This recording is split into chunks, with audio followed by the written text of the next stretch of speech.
Hi friends, जय जगन्नाथ। मु ऋषिकेश। आज आपन पुणी मोर नुआ ब्लॉग रे आपन को स्वागत करुच्ची। बंधुगण, आज आम जा कुमार बट्टेश्वर शिव मंदिर को। ये गोटे आज्ञा तृतीय जुगर मंदिर। बाली पोती समुद्र समुद्र निकट अच्छी बाली पोती होता बर्तमान पुनरुद्धार कराई गोटे 10-12 वर्ष है। देखो से तृतीय जुगर बहुत बहुत पुराना मंदिर। चलतु जा देखा बट्टेश्वर महादेव कौन कौन अच्छी कौन महादेव को दर्शन करिया प्लस सी बीच बुलवा। आज बहुत मजा हम। तो चलतु जा बट्टेश्वर मंदिर को। बंधुगण, आम बट्टेश्वर मंदिर को एंट्री कर सारे। देखो ये बट्टेश्वर मंदिर एंट्री करूँ एमती गोटे जिनस अच्छी ये शिवलिंग गोटे अच्छी। ये शिवलिंग गोटे अच्छी बढ़िया, बहुत सुंदर है, बहुत सुंदर देखा शिवलिंग।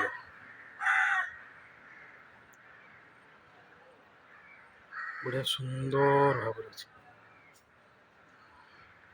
चारि साइड मयूर अच्छा पूजा करुँच। महादेव बसी बढ़िया सुलु सुलु पवन हो। देखो बट्टेश्वर मंदिर यहाँ को बाली पोती होता। ये तृतीय जुगर मंदिर बाली पोती होता आपको पुनरुद्धार कर। ये बहुत तृतीय जुगर मंदिर।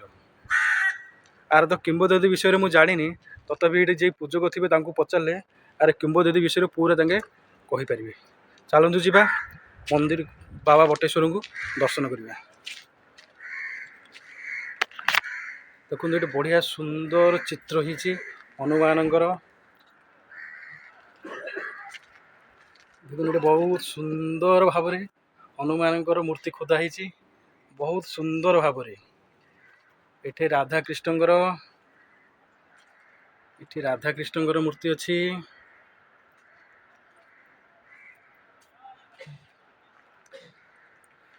ये राधा कृष्ण मूर्ति अच्छी। ये अच्छी आमर अनंत शयन लक्ष्मी नारायण मूर्ति अच्छी। अनंत शयन लक्ष्मी नारायण मूर्ति अच्छी। ये अच्छी नृसिंहनाथ मूर्ति। पूरा बाउंडरी जाक महाप्रभु ये अच्छा ब्रह्मा विष्णु महेश्वर। ये हूँ ब्रह्मा विष्णु महेश्वर। बहुत सुंदर भाव चित्र कर त्रिनाथ। ये हूँ आम श्रीक्षेत्र धाम कालिया ठाकुर जगन्नाथ बलभद्र और माँ सुभद्रा। ये हूँ आम श्रीक्षेत्र धाम कालिया ठाकुर।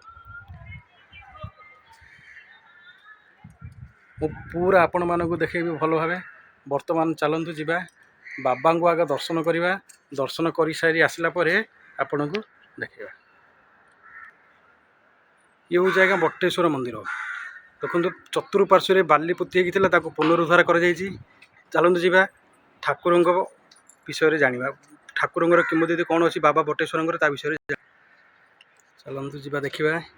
देखु बाबा बट्टेश्वर ये हूँ मंदिर। ये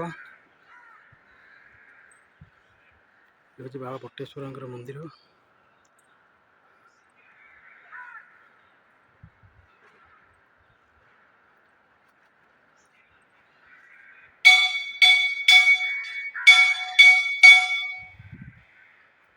चलतु किंबदंती विषय ये पूजक महाशय आसिले। पूजक महाशय को पचारिदेवा आर किंबदंती कौन मु तो जानी। ये जे पूजक महाशय अच्छा से भल भाव जानी थे। आपण को पूरा प्रांजल भाव में बुझे पारे। आपण ना कौन आज्ञा? मो ना हूँ कैलाश चंद्र पंडा। मो बट्टेश्वर मुख्य पूजारी पंडा। मुख्य पूजारी आ महाप्रभु बाबा बट्टेश्वर किंबदंती कौन अच्छी? ये बट्टेश्वर हेले आम तृतीय जुग गला। तृतीय जुग रामचंद्र जो वनवास जाते जितेबाला रामचंद्र पिता सत्यपाली 14 वर्ष पंचवटी वन जावा भितर सीता माता सीता देवी भाई लक्ष्मण रामचंद्र जीवा भितर एठे लिंगटी स्थापना कर बट्टेश्वर ना देते। ऋषुकुल्या नदी तरी जाई तुम्बेश्वर नामटी देखिए। रामचंद्र जो स्थापना करते बट फल पूजा कर बट्टेश्वर ना देते। ये एवर मंदिर नहीं 1200 ख्रीष्टाब्दी नांगुला नरसिंह देव। ये मंदिर बहुत पुरातन मंदिर। आम गंजामर हूँ प्रसिद्ध शैवपीठ। ये बहुत यात्री आसती रास पूर्णिमा, कार्तिक सोमवार, श्रावण सोमवार, संक्रांति, महाशिवरात्र आउ बहुत प्राचीन मंदिर। ये मंदिर को बहुत पिकनिक आउ बनभोजी आउ टूरिस्ट पिला माने स्कूल पिला माने बहुत लोक आसती। आमर ठाकुर पछपटे गोटे बंगोपसागर समुद्र बेलाभूमि अच्छी। ये बनभोजी विभिन्न प्रकार भोजी भात कर मजा महोत्सव कर जाती। ये बहुत मंदिर पुरातन थिला, बर्तमान पोती होता मंदिर किसी नाला किंवदंती। आमर नांगुला नरसिंहदेव स्थापना सीना करते मंदिर उद्धार कले आमर विलेज कमिटी गोटे ट्रस्टी बोर्ड समुद्र बाली पोती होता। विलेज कमिटी गोटे 6 गाँव बसी गोटे कमिटी कले, कमिटी कर पुनरुद्धारण कले मंदिर। चलो मंदिर बंधुगण शुणिले तो आमर पूजक महेश जहाँ कहले केमुदंती विषय ये 1200 शताब्दी मंदिर। नांगुला नरसिंहदेव यहाँ निर्माण करते किंतु धीरे धीरे ये कौन है ना समुद्र समुद्र निकट अवस्थित अच्छी जो बाली रे पूरा पोती होता ये जो 6 आखपाख गाँव अच्छा से 6टी गाँ मिसिकी आपको पुनरुद्धार कर। चलते देखिए बाबा बटेश्वर को दर्शन करवा। शिव महादेव नीलकंठेश्वर देवादेव महादेव पार्वती माँ सरस्वती माँ महालक्ष्मी बाहर करो हे महादेव शिव शंभु कैलाशपति ओम नमः शिवाय ओम नमः शिवाय ओम नमः शिवाय ओम नमः शिवाय ओम नमः शिवाय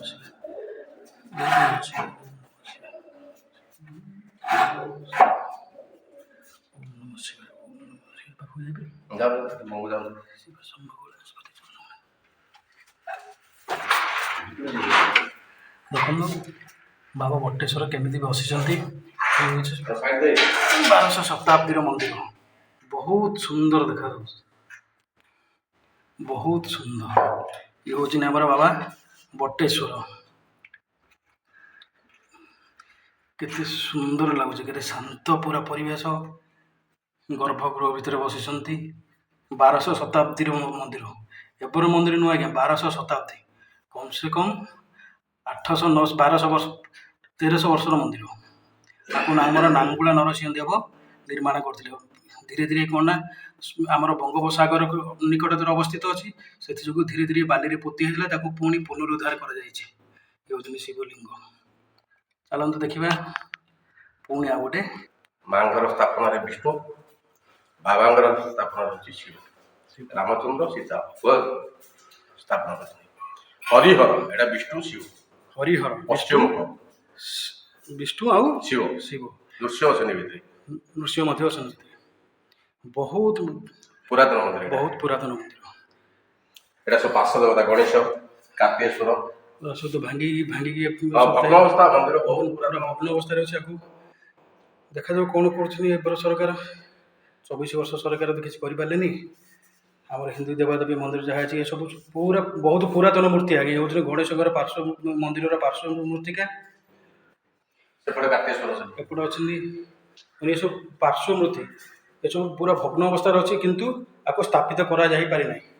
देखा जाऊ कौन हो कौन ना एपटे अच्छे कार्तिकेश्वर ये हूँ आज्ञा ये जो बुध ये सब आज्ञा प्राचीन प्रतिमूर्ति। हूँ धन्यवाद आपण जहाँ किंवदंती विषय जनईले मत देखिए जना ना दर्शक मैंने जहाँ जानी जानी नी आप जन आपण अशेष अशेष धन्यवाद। हाँ ये सब रामचंद्र स्थापना तुम्बेश्वर बटेश्वर आउ कौन कहले रामेश्वर ये सब रामचंद्र द्वारा स्थापना होता बहुत सुंदर भाव बर्तमान बहुत बहुत पुरातन मंदिर आज्ञा 1200 शताब्दी मंदिर पूरा माटी तले आउरी तलू थी तो मंदिर आउरी तलू अच्छी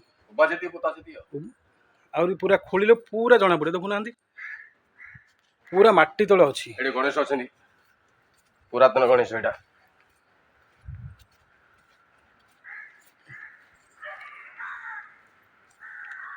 पूरा माटी तले पूरा पोती होगी अच्छी देखुना केमी भग्न अवस्था अच्छी सरकार दृष्टि पड़े बहुत पुरातन मंदिर सरकार जब दृष्टि पड़ता बोले भल बहुत भल हाँ कहीं ये 1200 शताब्दी मंदिर देखो पूरा माटी तले पोती होगी अच्छी ଅଳ୍ପ ଦେଖାଯାଉଛି ବାହାରକୁ, ମାନେ ଯେତିକି ଦେଖାଯିବା କଥା ସେତିକି ଦେଖାଯାଉନି।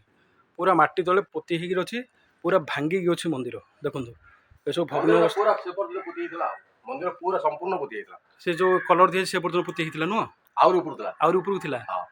ପୁରା ଭାଙ୍ଗିକି ଅବସ୍ଥା ଦେଖନ୍ତୁ। ଏ ଆହୁରି ତଳକୁ ଅଛି ଆଜ୍ଞା। ଆକୁ ଯଦି ସରକାର ଯଦି ଆନ୍ତରିକତା ଦେଖେଇବେ ପୁନରୁଦ୍ଧାର କରିବା ପାଇଁ, ତାହେଲେ ବହୁତ ଭଲ ହୁଅନ୍ତା। ଇଏ ବହୁତ ପାର୍ଶ୍ୱ ଦେବତା ଅଛନ୍ତି ଗଣେଶ, ତାଙ୍କର ପୁରା ମୂର୍ତ୍ତି ପୁରା ଖଣ୍ଡ ବିଖଣ୍ଡିତ ହେଇଯାଇଛି, ପୁରା ଲିଭି ଯାଇଛି ମୂର୍ତ୍ତି।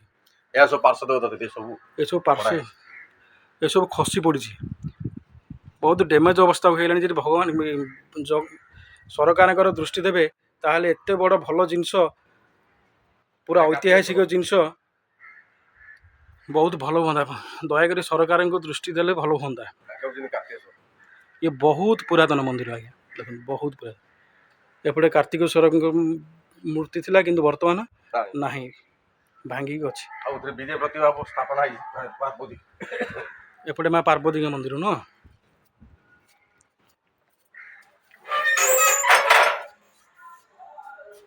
ଏପଟେ ମା ପାର୍ବତୀ ଅଛନ୍ତି।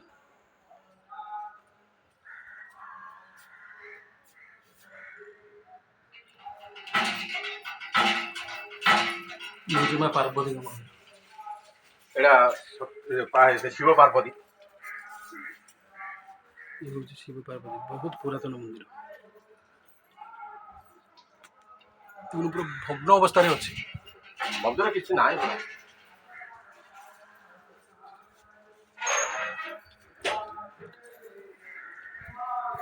ଇଏ ଗୋଟେ ପାଲି ଭାଷା। ମନ୍ଦିର ଯେତେବେଳେ ହେଇଥିଲା, ମନ୍ଦିର ସ୍ଥାପନା ଭିତରେ ପାଲି ଭାଷାଟି ଅଛି। ପାଲି ଭାଷା ଏଇଟା ଲିଭିଗଲାଣି, ଶେଷ ଗଲାଣି, ପୁରା ଲିଭିଗଲାଣି ଆଜ୍ଞା। ଏ ହେଉଛି ଯେଉଁ ଗୋଟେ ପାଲି ଭାଷା ଲେଖା ହେଇଥିଲା, ଖୋଦିତ କରି ଲେଖା ହେଇଥିଲା, କିଛି ମଧ୍ୟ ନାହିଁ, ପୁରା ଲିଭିଗଲାଣି। ଆକୁ ସଂରକ୍ଷଣ କରି ରଖିଥିଲେ ବହୁତ ଭଲ ହେଇଥାନ୍ତା, କିନ୍ତୁ କେହି ମଧ୍ୟ ଧ୍ୟାନ ଦେଲେ ନାହିଁ ଆ ବିଷୟରେ। ଏ ପୁରୁଣା ଶିଳାଲେଖ, ବହୁତ ପୁରୁଣା ଶିଳାଲେଖ, ପାଲି ଭାଷା। ଆଉ ଅଛି ପଥର, ଏମିତି ଲେଖା ପଥର ଅଛି ଏ ଗୋଟେ ହିଁ।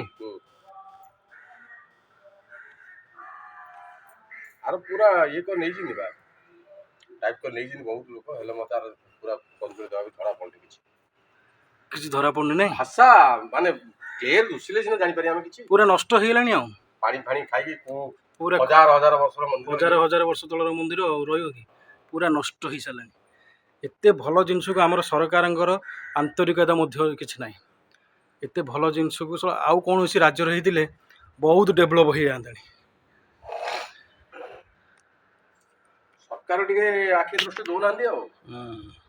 ହଉ ଠିକ୍ ଅଛି। ତାପରେ ଠାକୁରଙ୍କର ଯଦି ଭରସା ହେଲା, ମତେ ଦେଖନ୍ତୁ ମନ୍ଦିର ଦର୍ଶନ କରିସାରିବା ପରେ ଆଉ ପଛପଟେ ସାଇଡ଼୍ରେ ସୁନ୍ଦର ଗୋଟେ ବଢ଼ିଆ ପାର୍କ ଅଛି, ମାନେ ଚିଲଡ୍ରେନ୍ସ ପାର୍କ ଅଛି। ଏଠି ସବୁ ପଶୁ ପକ୍ଷୀ, ଛୋଟ ଛୁଆମାନେ ଖେଳିବା ପାଇଁ ବହୁତ ଜିନିଷ ଅଛି। ଦେଖନ୍ତୁ କେତେ ସୁନ୍ଦର ପାର୍କଟା ହେଇଛି। ଜିରାଫ ଫିରାଫ ସମସ୍ତଙ୍କର ମୂର୍ତ୍ତି ଅଛି। ଦେଖନ୍ତୁ କେତେ ସୁନ୍ଦର ପାର୍କଟା ହେଇଛି, ଦେଖିଛନ୍ତି ତ?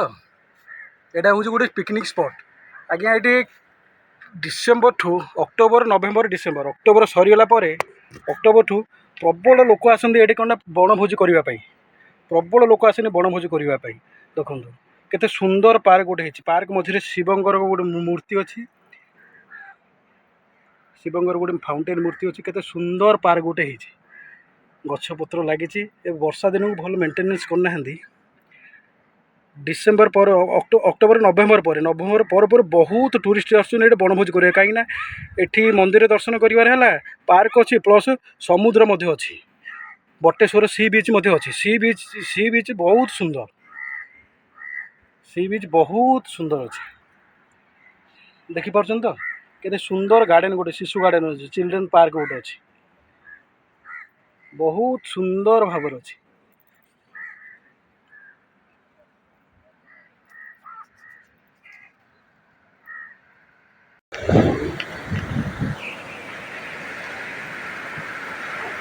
ଦେଖନ୍ତୁ ଆଜ୍ଞା, ଇଏ ହେଉଛି ବଟେଶ୍ୱର ସି ବିଚ୍। ଦେଖନ୍ତୁ ଏଠି ସମୁଦ୍ର କଙ୍କଡ଼ା ମାନେ ଅଛନ୍ତି। ସମୁଦ୍ର କଙ୍କଡ଼ା, ଏଠି ଦେଖନ୍ତୁ ସମୁଦ୍ର କଙ୍କଡ଼ା। ଇଏ ହେଉଛି ବଟେଶ୍ୱର ସି ସମୁଦ୍ର କଙ୍କଡ଼ା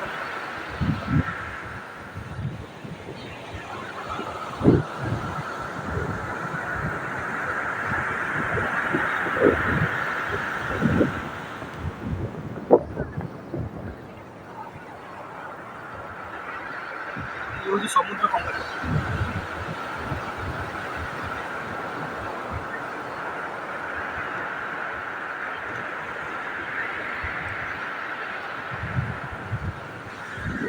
ପଶିଗଲା ବର୍ତ୍ତମାନ କ'ଣ ଲଘୁଚାପ ସୃଷ୍ଟି ହେଇଛି, ସେଥିଯୋଗୁଁ ପୁରା ପାଣି ଉପରକୁ ଆସିକି ପୁରା ପୁରା ଭାଙ୍ଗିକି ପୁରା ଚୁରମାର କରିଦେଇଛି, ମାନେ ଧୀରେ ଧୀରେ କୂଳ ଲଙ୍ଘୁଛି, ପୁରା ଭାଙ୍ଗିକି ପୁରା ଚୁରମାର କରିଦେଇଛି। ପୁରା ପୁରା ଝାଉଁବଣ ହେଇକି ଥିଲା, ବର୍ତ୍ତମାନ କିଛି ନାହିଁ, ପୁରା ଏରିଆକୁ ପୁରା ଭାଙ୍ଗିକି ପୁରା ଚୁରମାର କରିଦେଇଛି। କାଠ ଗଣ୍ଡି ସବୁ ଭାସିକି ପଡ଼ିକି ଅଛି। ପୁରା ସମୁଦ୍ର ବହୁତ ତଳେ ଥିଲା, ବର୍ତ୍ତମାନ ବହୁତ ଉପରକୁ ପଳେଇ ଆସିଲାଣି।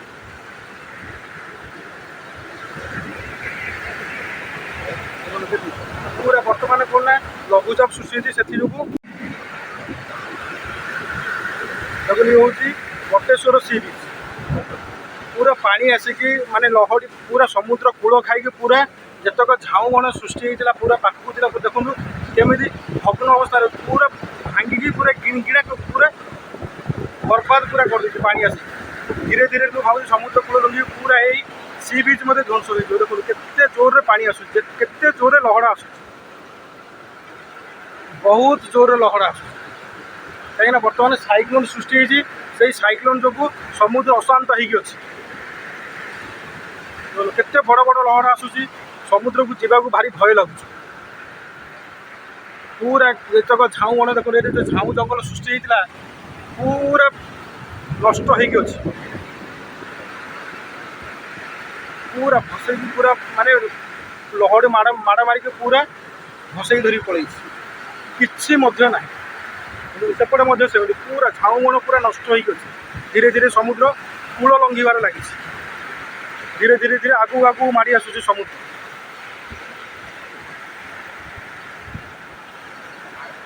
ଦେଖନ୍ତୁ ସେପଟେ ଗୋଟେ ଡଙ୍ଗାଟେ ଅଛି, ସେପଟେ ଗୋଟେ ମାଛ ଧରା ଡଙ୍ଗାଟେ ଅଛି। କେତେ ଜୋରରେ ଲହଡ଼ି ଆସୁଛି,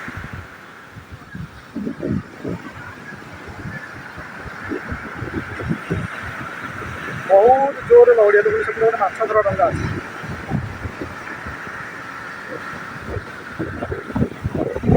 ଯେଉଁ ଜାଗା ବଙ୍ଗୋପସାଗର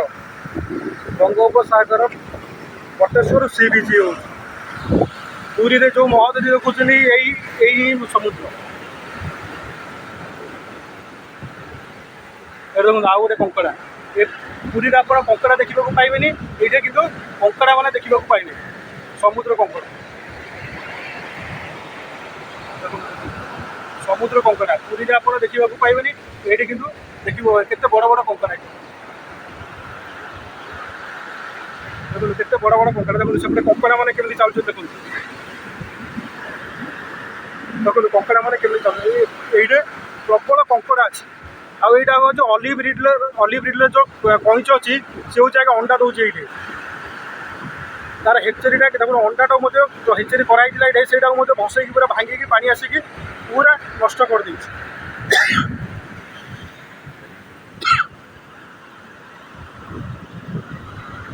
ଦେଖନ୍ତୁ କେତେ କଙ୍କଡ଼ା ଅଛି।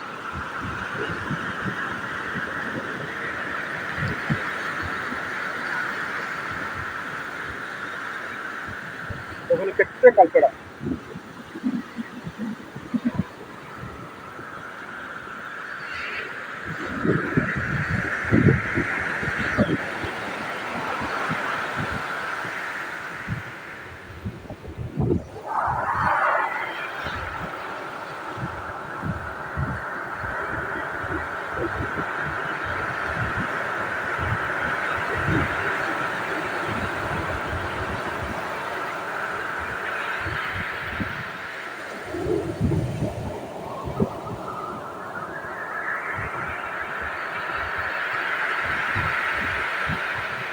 সমুদ্রকে নিঃশুভূষু বর্জন হয়ে পানি মানে আসে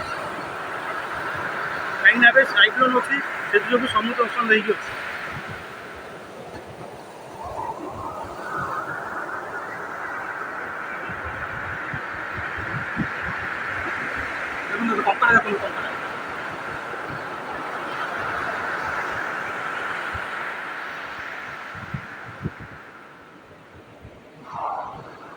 ବହୁତ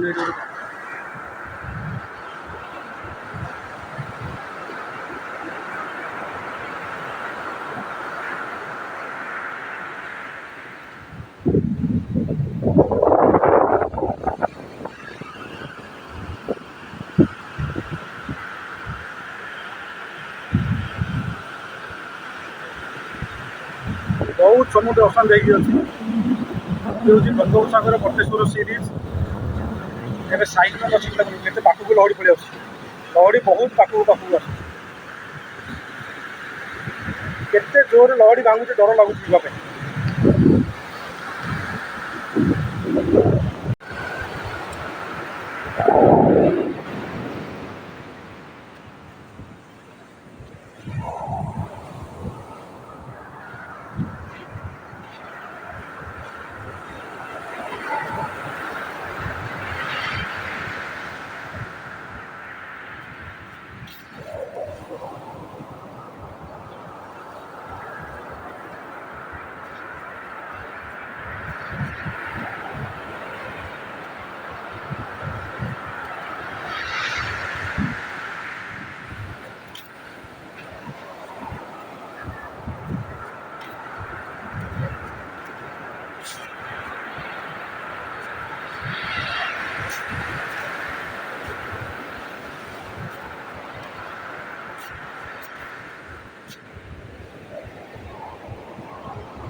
बंधुगण देखते ये हूँ ऑलिव रिडलर जो ऑलिव रिडलर कहीं ना तार अंडा पूरा सब डैमेज होकर पड़ी कहीं देखो ये हूँ ऑलिव रिडलर अंडा देखो गोटे देखो देखो देखो देखो देखो ये ऑलिव रिडलर अंडा यार सब डैमेज होकर पड़ी कहीं ये जो समुद्र कूल लंघी समुद्र लहड़ा माड़े पूरा ध्वंस हो जाए। देखो ये केते अंडा पड़ी देखो ये गोटे पड़ी देखो ये गोटे पड़ी ये गोटे पड़ी पूरा अंडा गुड़ा पूरा ध्वंस हो जाए। कईच अंडा गुड़ा पूरा ध्वंस हो जाए। ये क्या ऑलिव रिडलर हूँ गण अंडा दान करते ये जो आमर सी बीच रे आमर बटेश्वर सी बीच रे कईच मैंने सब गण अंडा ऑलिव रिडलर कईच मैंने सब गण अंडा दान करते। देखो देखो पूरा ध्वंस हो जाए। पूरा देखुन पूरा जो खेचेरी थी पूरा ध्वंस कर रखी ये ऑलिव रिडलर कईचर अंडा। ये देखो आउ गोटे हजार हजार संख्यार पड़े हजार हजार संख्या पड़े ऑलिव रिडलर कईच हजार हजार संख्यार पड़े।